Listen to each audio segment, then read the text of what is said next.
Okay, so thank you all for coming out today. And I don't know if Vicky's here, but Vicky and Jeffrey and AJ and Jeffrey. And this, I love the hospitality of Texas, right? I arrived in San Antonio, and everyone's so friendly and nice and genuinely friendly and nice. I just come from California, where I felt like it wasn't quite genuine nice, right?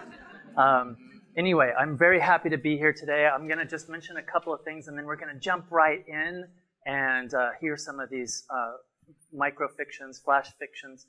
I just want to let you know that I conceived of this as a whole before I set pen to paper on the first story. And in fact, the last story in the volume is the first story that I wrote. And I mention this because I designed it to have beginnings when we're this little, middles, kind of your age right here, and middles to my age, right? And then to ends, right? Our grandparents. I'm getting to that moment, right, where I'm going to start moving into that end phase, I guess. I conceived of them, so they're flash fictions, but they are, if you read them attentively, you'll actually see the little girl that you met as an infant in one of the first stories as an adult. You'll actually meet the adult again as an abuelita, right? Later in the ends section, right? There's a way that I intertwine these because I conceived of it as a whole, right? So flash fictions, but you have, if you're really a careful reader, you'll see the big narrative arcs actually. But you'll see it because you'll be able to fill in, even though you'll recognize the little girl, you might actually recognize yourself as the little girl, right? In your particular stage of life. As AJ did a wonderful, masterful job talking about the inclusion of the graphics and the fact that I did these bilingually, I really did want this to be an experience where you, in your mind, go to an expansive place. I didn't want to delimit. I didn't want to say, this is the only place your imagination can go, and this is the only language you can use to go there. I wanted us to be able to traverse languages, and for even some of us that might not know Spanish fluently, you'll still, right, through the rhythms of the language, you'll still kind of come to the story itself. You'll come to the emotional truths that give life to these characters. I'm going to begin with a couple of what I'm calling Latinx tweet fictions, okay? Just so I'm like down with you guys, right? And this is actually in honor of a very famous Honduran Guatemalan writer, Tito Monterroso. He wrote a very famous flash fiction story that tons of scholarship has been written on. But it's in honor of him, and it's a kind of prelude to the actual flash fictions that I'll read in just a minute. Now, these are very, very, very brief, and that's why I call them Latinx tweet fictions. I gave myself the constraint of writing fiction with 140 characters, okay? So let me ask you, you do your tweet fictions, or you do your tweets to tell your friend, I'm over at the coffee shop, or I'm doing whatever, right? So it's information usually, right? I'm imagining. I wanted this to be an exercise, a place where we could go, right, narratively in our imagination as well. Why not use the constraint of 140 characters to transport ourselves somewhere, right? Destroy, they said. Schools, hospitals, parks, roads, power transmission lines, water pipes, dwellings, humans of all ages and genders, all obliterated in the name of an ancient God. Destroy, they said. Where did you just go with your mind? Where did you just go in your imagination? Who's this ancient? Is this ancient? What is this ancient God? Anybody? Anyone brave enough? There's no right or wrong answer here. Yeah. All from the Aztecs to Sunshine. Oh, I love that. Beautiful. Okay. Yeah. What else? Destroy, they said, schools, hospitals, parks, roads, power transmission lines, water pipes, dwellings, humans of all ages and genders, all obliterated in the name of an ancient God. Yeah. Time. Oh, wow. Yeah, I love that. That's Harvey. Sorry? Yes. Yes. Nature. Yes.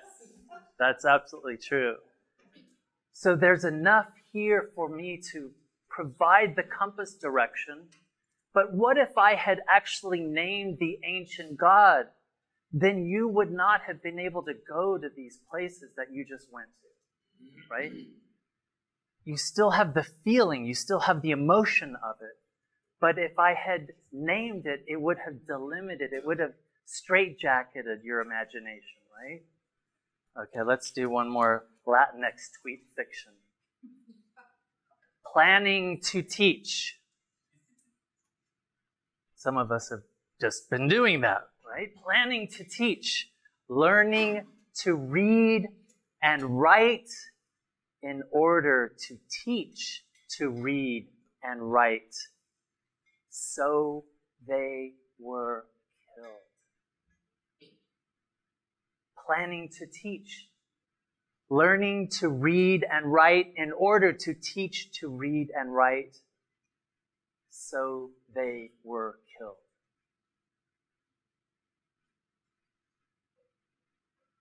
Anyone? Any of? Keep people ignorant so that they cannot rise above themselves. Right.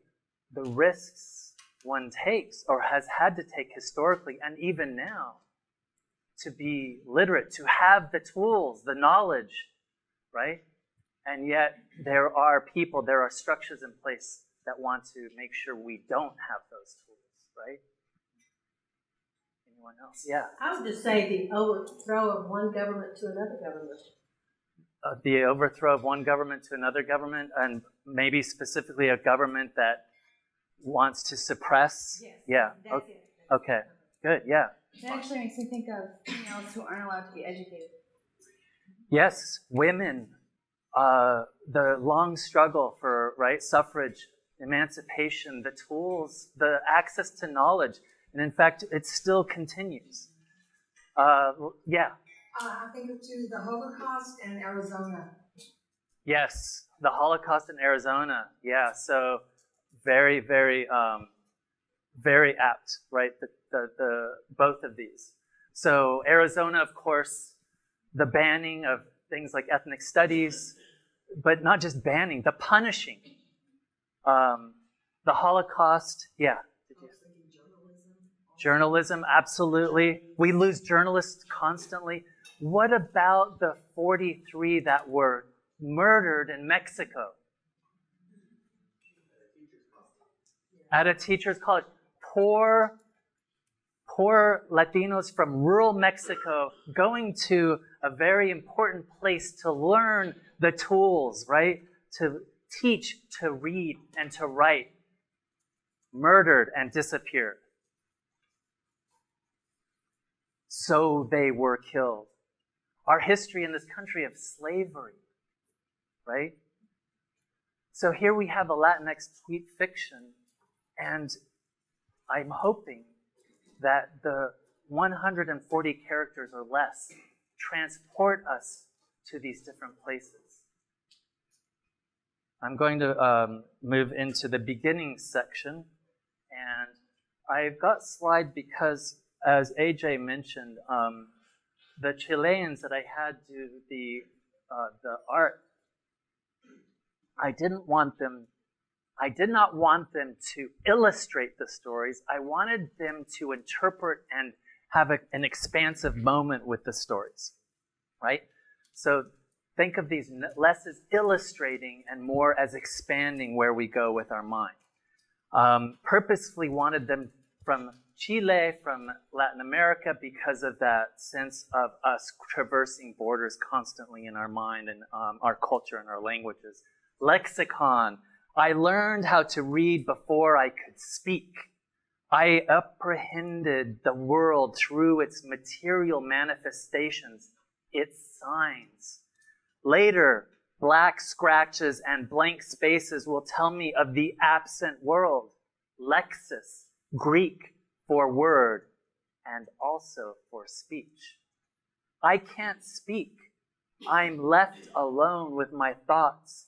They move flashlight-like through the shadows of this darkened world. Daddy's always happy, sad. The books I've read call this manic depressive. Mommy's always angry, busy. The books I've read call this neurotic. With all that I know and see with this knowing, all I want is to use my wings to fly with Daddy atop Mama's car and unzip the sky. With all that I know, I just want to splish splash in the tub with Daddy Ducky. Like a pea in a pod, I'm cradled by his big arms, chest and bubbly warm water.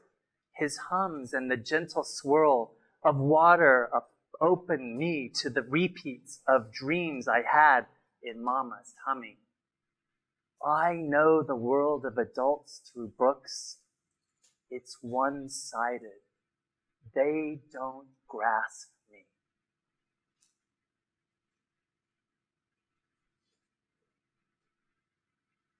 Have you guys spent time with these little guys? Even the ones, they don't have language yet per se. They are so smart. And we don't give them credit for being so smart. There's so much going on in their brains, right? These little people in our lives that give us so much joy. So much going on there. Little Latina, right? Born to the world, she can't speak, but she can read. She can read already. Now the Chileans with their art, very interesting, the way they interpreted, the way they wanted us to think about this is not just the adults that do not comprehend these little people, right?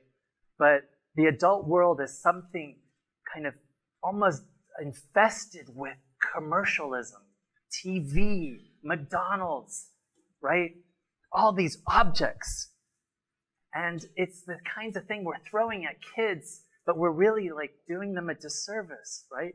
We are not taking into consideration how creative, how smart, how wondrous they are. Lexicon. I'm going to read a story that's from the middle section. It's titled Family Man. He was proud that his daughter Carla was writing such smart things. He was proud that she was taking advanced classes at the local junior high. Carlos was an immigrant. He had crossed the border in 1994 in search of a better life. He was Mexican. It was all working out. He had met Ana at a friend's house in Richmond, California, a summer barbecue.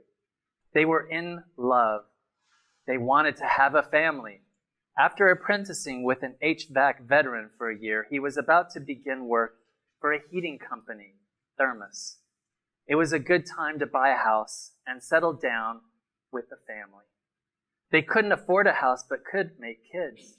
They did, Carla and Carlos Jr.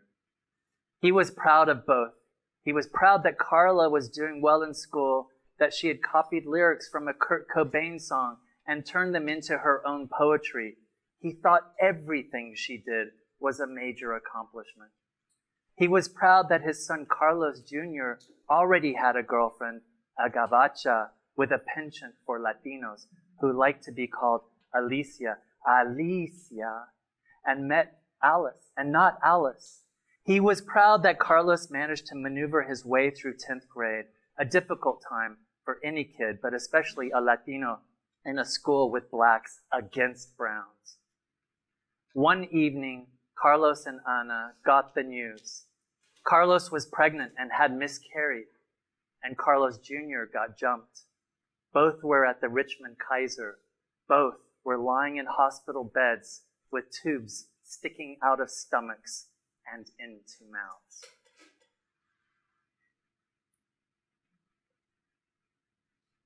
So I'm going to ask our audience members, does that resonate? Does that resonate?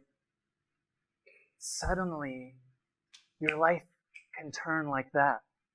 And I hate to say it, but it's especially precarious for Latinxs, Latinos in this country, right? Where your life can be going so sort of wonderfully, and suddenly, right, at the drop of a dime, it's different. Something very tragic has happened, right? These are the stories of our family, right? These are the stories of our community, our people in our lives.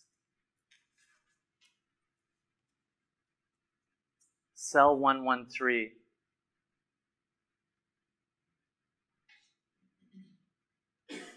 Cell 113. Cuffs come off, then told to go sit by the TV area.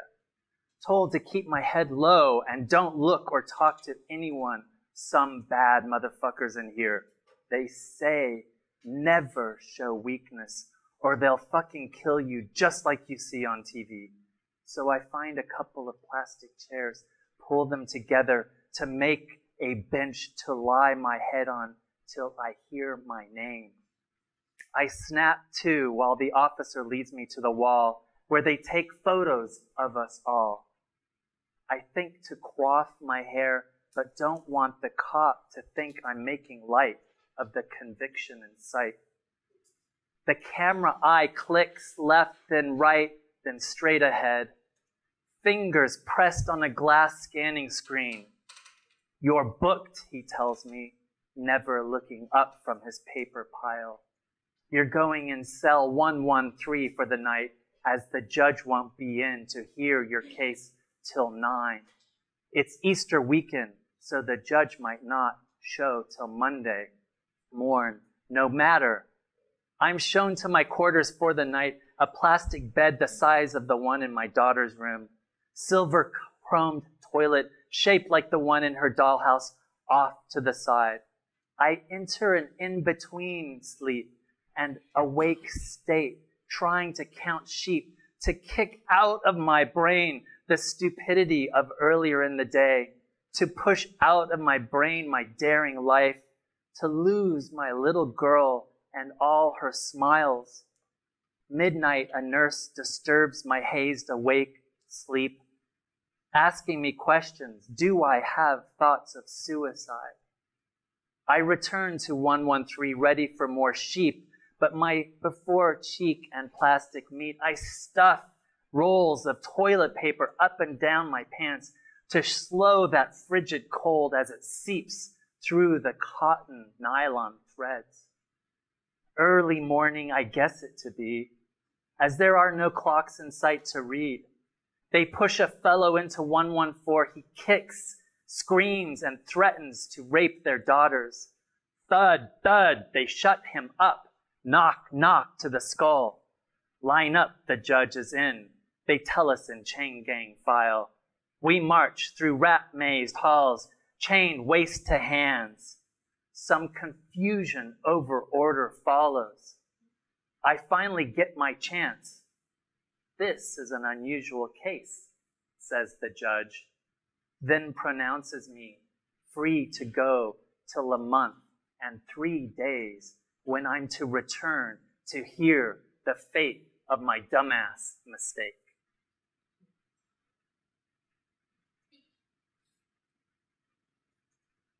Anyone want to respond to this? Pretty heavy. Yeah. I feel like this is common, like, within our youth, really, especially with Latinos, Latinas. Because, like, coming from back home now, since I'm here, I've actually had a lot of friends who've gone through this. And it's just, like, they don't, I don't want to say common sense, it's just, like, they don't think that all their actions through, like, thoroughly. So they don't know what exactly can happen if they do this or that. So it's just, like, personal connection, because I've seen it happen firsthand. Yeah. Yeah, and in fact, as you know, I mean, we just look at the statistics. We know it from our cousins, our family members, our nephews, etc. But as a Latinx person in this country, you're more likely to end up incarcerated than you are to go to college, right? Young male Latinos in this country are at huge risk. And sometimes it's, like you said, it could actually have been a busted taillight, and you get pulled over. And if you're Latinx and you don't have papers, that's kind of it, right? That dumbass mistake. Sometimes it's just a silly slip, right? Because you're not being vigilant, because we are watched. We are bodies that are marked the minute that we're born, right? Others? Yeah.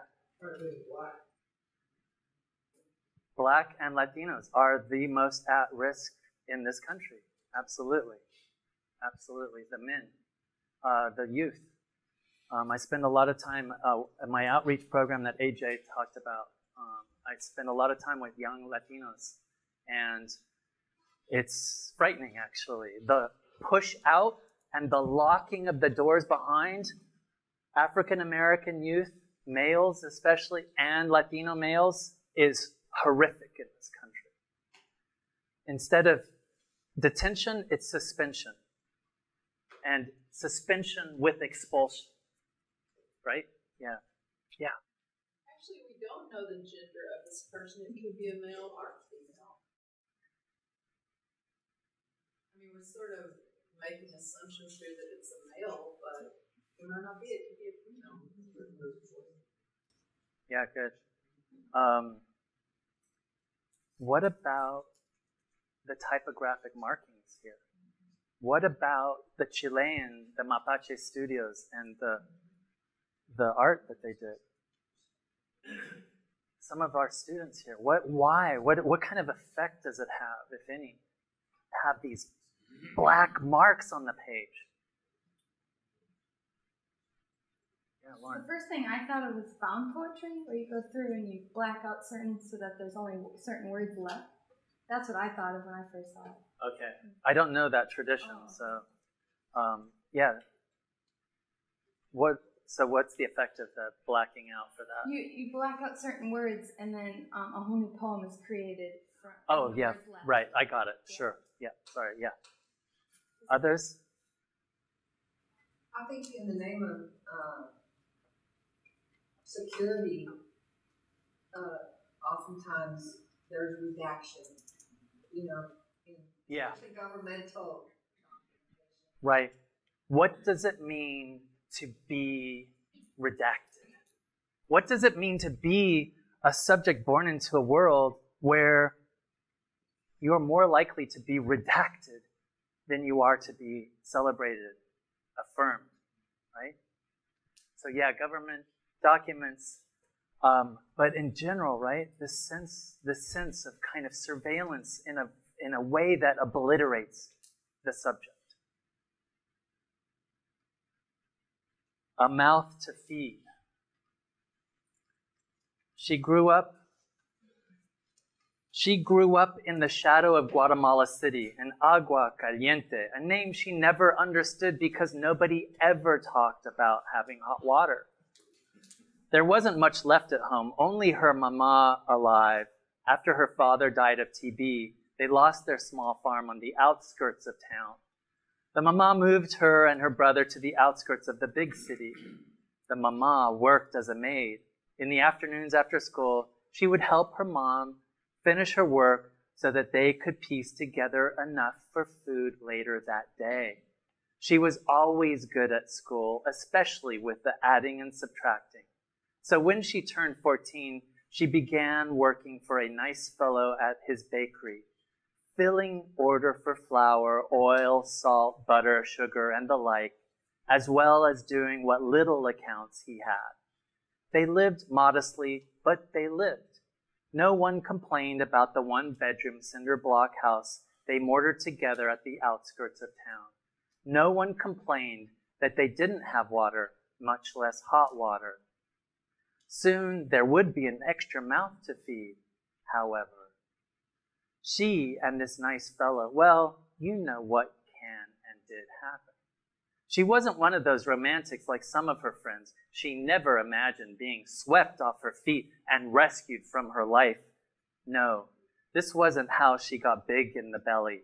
She loved to touch and explore her body, a body that not only changed with blood every month, but that gave her pleasure. She wanted to be touched, too. She wasn't shy about it.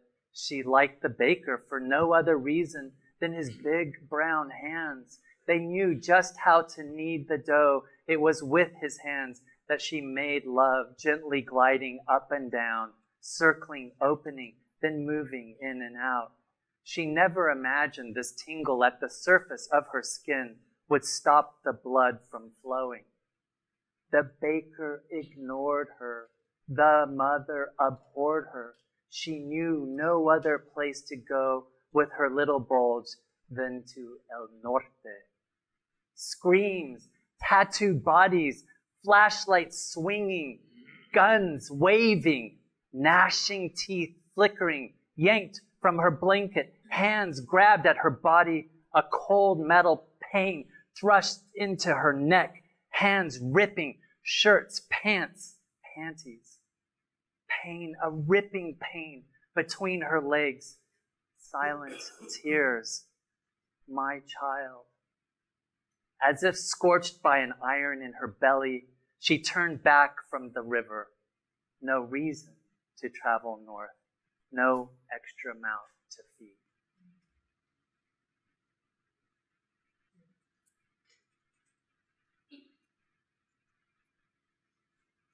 Don't even know if we want to talk about this one.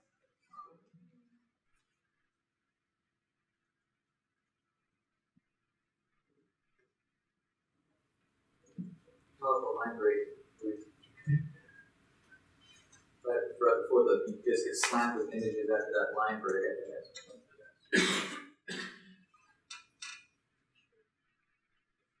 When you see this image, the art that the Chileans did, what do you think when you just heard the story? What is it an image of?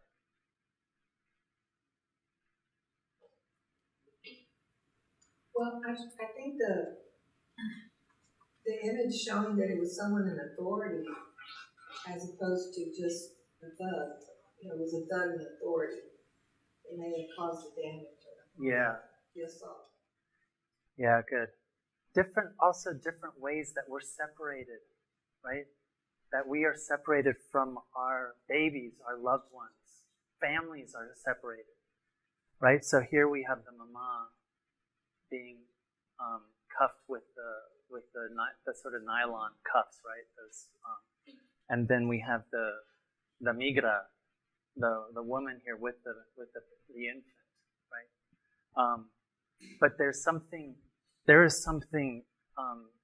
at once sort of disturbing, but also there is some caring here, right? So that the migra here, there's a slightly different image, like you were saying. It's supposed to expand our experience, our understanding, and not illustrate, right? There's that conflicting because there's that caring, but then there's that violence. The eyes are blacked out. Yeah, absolutely. So my last story here, 6 feet under. I am a construction worker, or rather, I was a construction worker from Guatemala. I was shot dead by an LA cop Sunday afternoon. I crossed the border some 20 years ago. I was 17 and hungry for a new life. I first worked in the orange groves just outside of San Diego. I knew that I had a gift with my hands, but not for orange picking. I could build just about anything with a hammer, saw, wood, and nails. The jefe, he's Chicano, started using me less in the fields and more on fences and in and around the barn, fixing and building, for the same couple of bucks an hour and room board. When I was 35, I moved to LA. A primo up here was working for a gringo contractor, Jerry, who paid well and gave the crew new boots for Christmas every year. At first, the work was good. mostly building those subdivisions in and around San Fernando Valley. Then it all dried up and quick. They say it was the Wall Street guys who ran off with all the money that brought it all on. And all those greedy folks looking to make a buck buying houses we built and then flipping them for big money. Not me. I rented a 2-bedroom apartment in the Westlake area with my primo and our compadre.